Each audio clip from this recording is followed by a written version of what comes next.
Pemirsa, sebanyak 224 siswa-siswi mengikuti seleksi calon paskibraka di Kabupaten Ogan Ilir yang nantinya akan diambil sebanyak 20 orang putra dan 20 orang putri untuk melaksanakan upacara.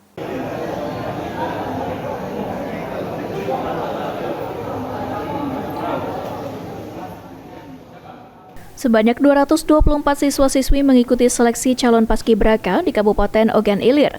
Menurut Kepala Badan Kesatuan Bangsa dan Politik Kabupaten Ogan Ilir, John Harry, setelah dilakukan seleksi administrasi dan psikologi serta kesehatan, sebanyak 80 siswa-siswi yang dinyatakan lulus.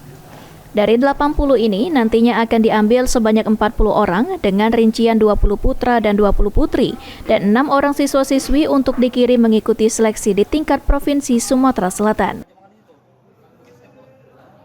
Tingkat kabupaten itu lebih kurang 40 orang, 20 putra, 20 putri. Kemudian juga untuk mewakili kabupaten yang akan dikirim ke provinsi itu sebanyak 6 orang, 3 putra, 3 putri.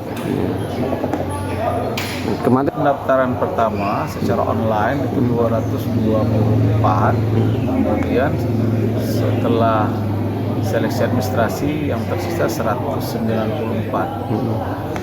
Dan saat ini tinggal 81 setelah melewati tes pertama administrasi, kemudian tes kedua TWK, tes wawasan kebangsaan dan TIU, tes intelijensia umum, kemudian terakhir tes kesehatan.